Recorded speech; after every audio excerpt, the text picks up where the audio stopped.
जो प्रोडक्ट्स के हम देखते हैं कि ड्यूब्स बहुत ज़्यादा अवेलेबल होते हैं, और क्या वो यूज़ करना सेफ़ होते हैं? यू लाइक हम फॉर एग्जांपल मैं देती हूँ, जैसे हम ब्लश ऑन्स लेते हैं। अब ब्लश ऑन ने डायरेक्टली हमारी स्किन की एक लेयर पे अप्लाई होना है और उसने एब्जॉर्ब भी हो जाना है, कुछ पार्टिकल्स ऑफ कोर्स उसके अंदर भी जाना है, तो क्या वो सेफ़ है? देखिए, मेकअप अप्लाई करना तो सेफ़ है, लेकिन आपका प्रोडक्ट हमेशा अच्छा होना चाहिए। This is very important. ठीक है। एक्ने, बहुत सारी चीज़ें, एक्ने, पिगमेंटेशन, रोज़ेशिया, बहुत सारी चीज़ें हैं। अगर लो एंड प्रोडक्ट होगा, उसमें मेटल कंटेंट ज़्यादा होगा, उसमें स्टेरॉइड थोड़ा हर मेकअप प्रोडक्ट में स्टेरॉइड भी एडिड होता है, तो वो डेफिनेटली स्किन के ऊपर आपके हार्मफुल इफेक्ट्स नज़र आ सकते हैं उससे। तो ये तो हमने कर ली वो बात जो स्किन के ऊपर अप्लाई हो रहा था। अब वो बात करते हैं जो हम सबका ना एक डिलेमा है, ख्वाब आजकल बना हुआ है, जो ये है कि जी हम लोगों ने बहुत सारे स्किन प्रोसीजर्स कराने हैं, तो क्या प्रोसीजर्स सेफ़ होते हैं या हर स्किन वो प्रोसीजर्स करा सकती है? अच्छा, उसमें डिपेंड करेगा कि हम किस प्रोसीजर की बात कर रहे हैं। बिल्कुल हर प्रोसीजर इंसान के लिए नहीं होता, और बाज़-औक़ात अब तो ये प्रोसीजर, स्किन प्रोसीजर्स करने के लिए बहुत आपके पास ऑप्शंस, बहुत लोग अवेलेबल होते हैं। हर बंदा आपको ये बात कहेगा भी नहीं कि आपके लिए प्रोसीजर बना हुआ नहीं है। एग्जैक्टली। अब लाइक हाइड्रोफेशियल है, एक ऑयली स्किन पे there is a different way of doing it, और एक ड्रायर स्किन पे अगर आप कर रहे हैं तो उसमें कुछ स्टेप्स आपको स्किप करने हैं। आप हाइड्रेट करना चाह रहे हैं स्किन को, उसका तरीका ही डिफरेंट होगा। तो आप क्या सीरम यूज़ कर रहे हैं, मैं सिर्फ हाइड्रोफेशियल की इसको मिसाल दे रही हूँ, क्योंकि वो एक ऐसा प्रोसीजर तो फिर भी आप ड्राई स्किन पे कर सकते हैं। मेजॉरिटी जो स्टैटिक प्रोसीजर्स हैं वो आप ड्राई सेंसिटिव स्किन, अगर सेंसिटिविटी हुई है, you have to avoid them procedures जब अंटिल आपका बैरियर वापस आए ना आए।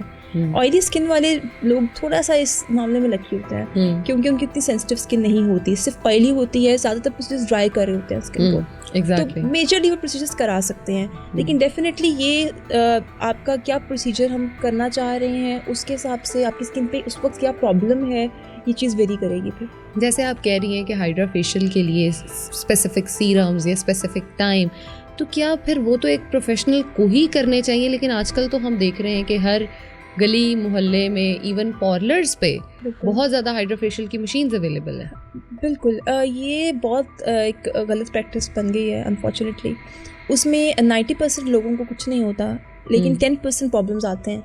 फिर वो कोई भी हो सकता है उन 10% में। अब हमारे पास हम प्रेफर करते हैं एज डर्मेटोलॉजिस्ट कि हम प्रॉपर कंसल्टेशन होती है बिफोर इवन हाइड्रोफेशियल प्रोसीजर। पूरा फॉर्म फिल होता है, उसमें पूरी हिस्ट्री के बॉक्सेस हैं जो क्लाइंट ने टिक करने हैं कि ये चीज़ मुझे नहीं है, ये चीज़ प्रोडक्ट मैंने यूज़ किया, मुझे कभी प्रॉब्लम नहीं हुई, देन वी गो फॉर। जैसे किसी बंदे को एक्जिमा ऑलरेडी ट्रिगर हुआ हुआ है और वो आके फेशियल करा कर चला जाता है, उसके बाद जितने लोग आएंगे उस पर अगर सेम वही टूल यूज़ हो रहा है तो वो सफ़र करेगा। ऐसे आप एक्जिमा की बात कर रहे हैं, लाइक एपिलेप्सी है, ठीक है, एपिलेप्सी इज़ अ प्रॉब्लम।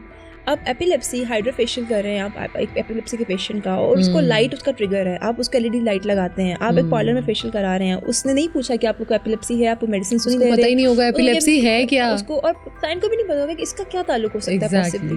तो अब अगर वहाँ पे उसको फिट हो गया वहाँ पर आपके पार्लर में, तो what are you going to do? आपको पता ही नहीं है, आपको पता ही नहीं है। मतलब बहुत दफ़ा ऐसा हुआ है कि हम हिस्ट्री जब हाइड्रा से पहले लेते हैं तो हम क्लाइंट को हाइड्रा के लिए मना कर देते हैं, या हम एलईडी स्किप करा देते हैं, हम लाइट नहीं लगाते कि अच्छा ये, और अगर पेन ट्रिगर है उसका, आप उसकी white head black head remove कर रहे हैं उस वक्त, उसको पेन ज़्यादा हुई है, आपकी ट्रिगर, अपनी ट्रिगर दे दिया उसको, तो वहाँ पे फिट पड़ सकता है। आपके पास कोई एक्सपीरियंस बंदा नहीं है जो उस वक्त उसको मैनेज करेगा। तो even something as basic as hydra facial, I would suggest कि आप हमेशा एक बंदे के पास रहें जिसके पास बैकअप भी हो, उसने करना क्या है, something goes wrong, of course उसको पता तो हो एटलीस्ट मैंने मैनेज किस तरह से करना है। ये तो हमने एक बड़े बेसिक पे बात की। अब जैसे कार्बन फेशियल्स या इस तरह के जो टोटल हम यूज़ ही कर रहे होते हैं कुछ लाइट और उससे, तो क्या वो भी नहीं करवा सकते? मतलब वो भी आपको डिपेंड करेगा आपकी हिस्ट्री के। लाइक सपोज मैं कार्बन फेशियल की आपने बात की, स्पेसिफिकली ड्राई करेगा, थोड़ा सा स्किन ड्राई करता है कार्बन फेशियल, ठीक है। अब हम वो करते भी इवेंट रेडी स्किन के लिए हैं। ब्राइड में बहुत एक वेरी पॉपुलर ट्रीटमेंट इन ब्राइड, ईद से पहले बहुत लोग कार्बन करा रहे होते हैं, बिकॉज उससे अच्छा सा ग्लो आता है स्किन पे, नीटनेस आती है जो इमीडिएट होती है, 2-3-4 दिन आपके बहुत अच्छे गुजरते हैं, लेकिन it makes you skin dry. अब समटाइम्स आपने कार्बन फेशियल कराया और करने वाले को नहीं समझ आई उसने क्या सेटिंग्स है कि 2 दिन बाद आपकी शादी है, but patchy skin, dry skin, like I said, dry करते हैं प्रोसीजर्स। फिर ड्राई स्किन हो जाती है, फिर हमारे पास आते हैं कि अब कल मेकअप करवाना है, मेकअप कैसे सेट होगा, एक्सफोलिएट हो रही है स्किन, कार्बन पील कराई है, उसके बाद सेटिंग्स क्या रखी उसने लेज़र पे कार्बन पील की, उसको पता था कि 3 दिन बाद शादी है, मैंने किस तरह से करना है। This is a whole lot of science, it's not that simple.